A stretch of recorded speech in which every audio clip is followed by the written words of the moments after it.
तो दोस्तों, भारत की डिफेंस मैन्युफैक्चरिंग ऑर्गेनाइजेशन ने एक ऐसे प्रोडक्शन पर काम शुरू किया जिससे डिफेंस इक्विपमेंट के मामले में भारत की पकड़ पहले से कई गुना बढ़ जाएगी और भारत की उभरती डिफेंस इंडस्ट्री जिस स्पीड से उपलब्धि हासिल कर रही है उससे दुनिया के कई देश अब भारत के डिफेंस इक्विपमेंट खरीदने के लिए भारत की तरफ बढ़ रहे हैं। क्योंकि जहां पिछले कुछ दिनों पहले गुयाना ने भारत से डॉनियर एयरक्राफ्ट खरीदने की डील को फाइनल किया, यही नहीं, इसके अलावा अब जो भारत करने जा रहा है उसे सुनकर आप भी हैरान हो जाएंगे।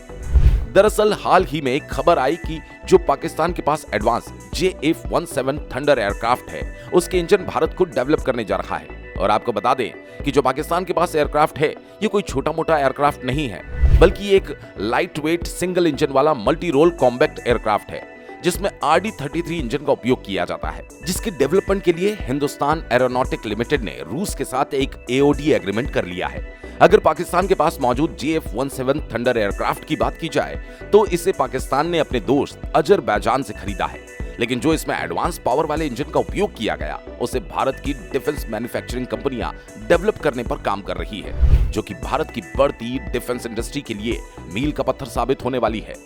RD-33 इंजन काफी ज्यादा पावरफुल और एडवांस्ड है। इस इंजन को बनाने की टेक्नोलॉजी रूस के पास मौजूद है और भारत के लिए अच्छी बात यह है कि भारत और रूस के रिलेशंस अच्छे होने की वजह से रूस ये टेक्नोलॉजी देने के लिए तैयार हो गया है और भारत की हिंदुस्तान एरोनॉटिक लिमिटेड ने रूस के साथ MOD एग्रीमेंट भी कर लिया, जिसमें रूस भारत को वो सारी टेक्नोलॉजी ट्रांसफर करेगा। RD-33 इंजन डेवलप करने के लिए $650 मिलियन का कॉन्ट्रैक्ट हो गया है, क्योंकि इंडियन एयरफोर्स को और मजबूती देने के लिए इन इंजन की काफी ज्यादा रिक्वायरमेंट है।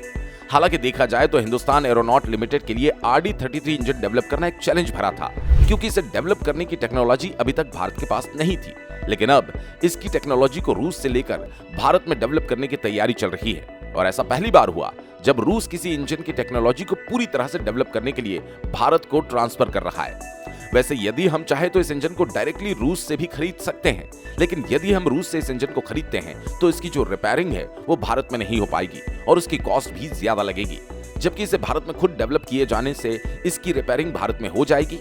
एक रिपोर्ट के मुताबिक हिंदुस्तान एरोनॉटिक्स लिमिटेड को लगभग 100 इंजन बनाने का ऑर्डर रिसीव हुआ है, जहां इस इंजन को लगभग 5 फेज में डेवलप किया जाएगा। उसमें जो मटेरियल्स भी इस्तेमाल होने वाले हैं उसको भी रूस ही प्रोवाइड करने वाला है। इससे भारत को 2 बड़े फायदे हैं। पहला तो इस इंजन का इस्तेमाल कर भारत अपनी डिफेंस सिक्योरिटी को और भी ज्यादा बढ़ा सकेगा, क्योंकि इस समय देखा जाए तो वैसे भी भारत के लिए खतरा बढ़ता जा रहा है। ऐसे में भारत के पास एडवांस फाइटर जेट और वेपन्स होना काफी ज्यादा जरूरी है। और दूसरा फायदा भारत की इकोनॉमिकल ग्रोथ में दिखने वाला है, क्योंकि आर्मेनिया, गुयाना और कुछ यूरोपियन कंट्री भी भारत से हथियारों की सप्लाई चाहती है। तो ऐसे में भारत को अपनी डिफेंस प्रोडक्शन की कैपेसिटी बढ़ाना काफी ज्यादा जरूरी हो गया है। यहां तक कि भारत में जो इस समय अर्जुन टैंक्स डेवलप किए जा रहे हैं उसकी डिमांड ऑलरेडी अफ्रीकी देशों में चल रही है, क्योंकि अर्जुन टैंक्स AI पर बेस्ड हैं, जिससे ये ऑटोमेटिक किसी भी टारगेट पर फायर कर सकता है। यानी कि भारत जिस तरह से डिफेंस के मामले में अपनी पहचान बना रहा है और डिफेंस इंडस्ट्री में कामयाबी हासिल कर रहा है, उससे